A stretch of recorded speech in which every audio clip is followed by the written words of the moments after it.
clicked on the wrong thing there. So we can get back to the right page.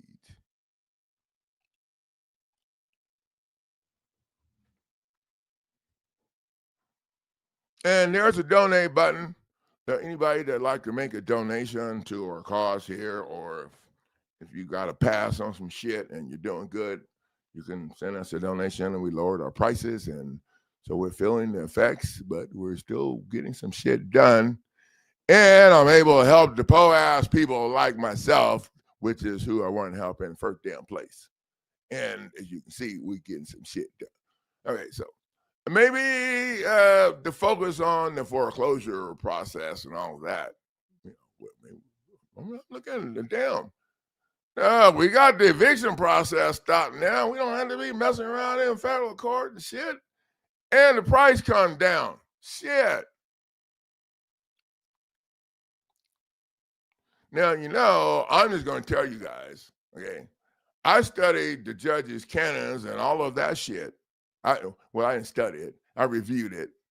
It didn't take me 5 minutes or less before I was to the assumption based off of my cognitive skills that the whole judges' canons and all that shit is outlined for their RICO operation.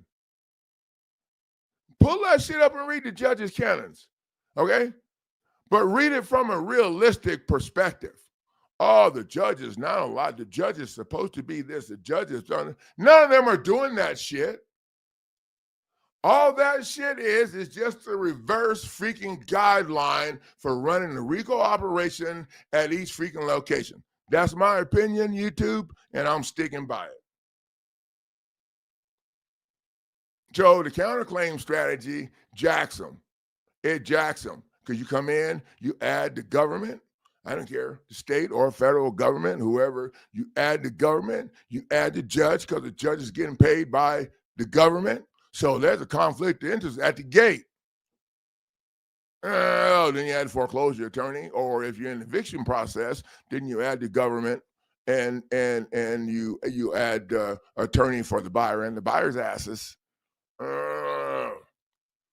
And you add them to the counterclaim that you file right in their shit.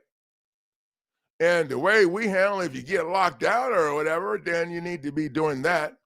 You need to be clouding the title with the documents, clouding the title both in court with judicial notice of fraudulent conveyance and judicial notice. They need to be clouding the documents over there where the deed is, whatever, to block the new buyers from making money with your property that they stole, that they're trying to steal from you.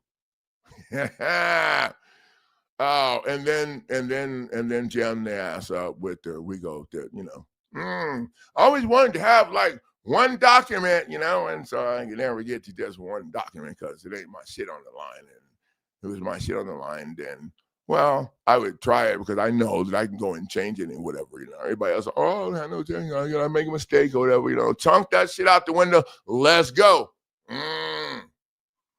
So maybe I should be just one package. If you're facing the foreclosure process, you think you about to, if you're in the eviction process, then you got the eviction counterclaim. And we use fraudulent concealment, so we told the statute of limitations. So you bring this shit in their face anytime. Anytime.